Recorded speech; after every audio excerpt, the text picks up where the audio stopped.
अगला पद देखते हैं बच्चों। माँ के भक्त हुए तुम कैसे, करके यह विचार खोटा। माँ के सम्मुख ही माँ का तुम गौरव करते हो छोटा।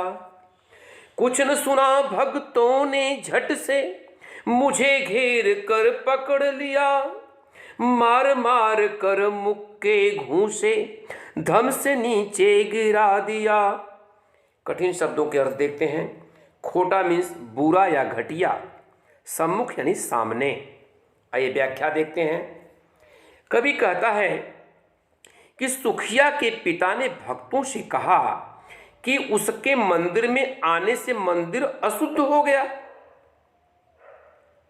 अर्थात सुखिया के पिता ने भक्तों से कहा कि उसके मंदिर के अंदर आने से मंदिर अशुद्ध हो गया है।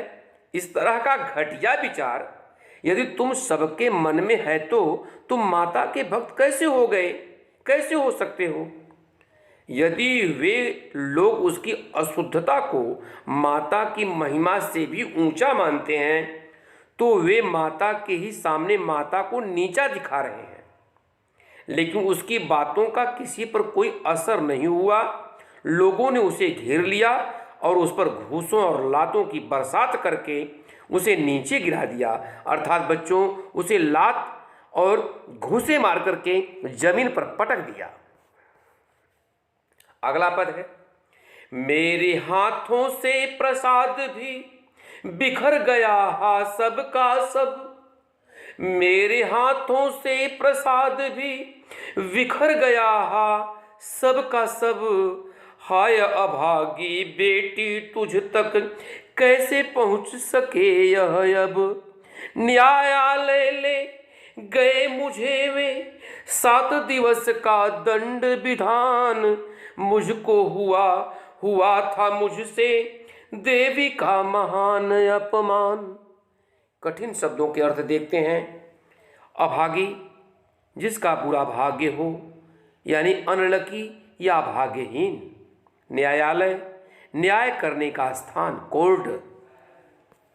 व्याख्या देखते हैं। कवि कहता है कि जब भक्तों ने सुखिया के पिता की पिटाई की तो उसके हाथों से सारा का सारा प्रसाद जमीन पर बिखर गया। वह दुखी हो गया और सोचने लगा कि उसकी बेटी का भाग्य कितना बुरा है, क्योंकि अब उसकी बेटी तक प्रसाद नहीं पहुंचने वाला था। लोग उसे न्यायालय ले गए। मारने के बाद मंदिर के लोग उसे पकड़कर कोर्ट ले गए। वहां उसे 7 दिन जेल की सजा सुनाई गई। जब सुखिया के पिता को लगने लगा कि अवश्य ही उससे देवी का अपमान हो गया है, तभी उसे सजा मिली है। अगला पद देखते हैं बच्चों। मैंने स्वीकृत किया दंड वह, शीश झुका कर चुप ही रह। उस असीम अभियोग दोष का क्या उत्तर देता क्या कह। 7 रोज ही रहा जेल में, या क्यों हाँ सदियों बीती। अविश्रांत बरसा करके भी आंखें तनिक नहीं रीती। कठिन शब्दों के अर्थ देखते हैं। स्वीकृत अर्थात स्वीकार कर, एक्सेप्ट कर। अविश्रांत, बिना विश्राम के। आइए हम व्याख्या देखते हैं। कवि कहता है कि सुखिया के पिता ने सिर झुकाकर चुपचाप उस दंड को स्वीकार कर लिया। उसके पास अपनी सफाई में कहने को कुछ नहीं था, इसलिए वह नहीं जानता था कि क्या कहना चाहिए। जेल के वे 7 दिन सुखिया के पिता को ऐसे लगे थे जैसे कई सदियां बीत गई हो, जैसे कई शताब्दियां अर्थात सेंचुरीज बीत गई हो। उसकी आंखें बिना रुके बरसने के बाद भी बिल्कुल नहीं सूखी थी, अर्थात उसकी आंखें लगातार रो रही थीं। आंसू उसके आंखों में कम नहीं पड़े। अगला पद देखते हैं। दंड भोग कर जब मैं छूटा, पैर नहीं उठते थे घर को। पीछे ठेल रहा था कोई, यह भय जर्जर तनु पंजर को। पहले किसी लेने मुझको नहीं दौड़ कर आई वह, उलझी हुई खेल में ही हा अब की दीन दिखाई वह।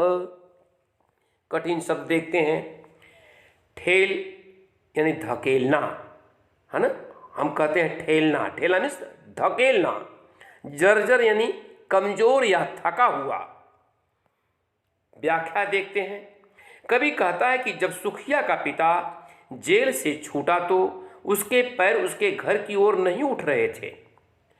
उसे ऐसा लग रहा था जैसे डर से भरे हुए उसके शरीर को कोई धकेल कर उसके घर की ओर ले जा रहा था। जब वह घर पहुंचा तो हमेशा की तरह उसकी बेटी दौड़कर उससे मिलने नहीं आई, नहीं वह उसे कहीं खेल में उलझी हुई दिखाई दी। अगला पद, उसे देखने मरघट को ही गया दौड़ता हुआ वहां, मेरे परिचित बंधु प्रथम ही फूंक चुके थे उसे जहां। बुझी पड़ी थी चिता वहां पर, छाती धधक उठी मेरी, हाय फूल सी कोमल बच्ची हुई राख की थी ढेरी। कठिन शब्दों के अर्थ देखते हैं। मरघट स्मशान भूमि जहां मुर्दे जलाए जाते हैं बच्चों। बंधु रिश्तेदार, व्याख्या देख लेते हैं। कवि कहता है कि सुखिया के पिता को घर पहुंचने पर जब सुखिया कहीं नहीं मिली तब उसे सुखिया की मौत का पता चला। वह अपनी बच्ची को देखने के लिए सीधा दौड़ता हुआ शमशान पहुंचा, वहां जहां उसके रिश्तेदार ने पहले ही उसकी बच्ची का अंतिम संस्कार कर दिया था, अर्थात दाह संस्कार कर दिया था। अपनी बेटी की बुझी हुई चिता देखकर उसका कलेजा जल उठा।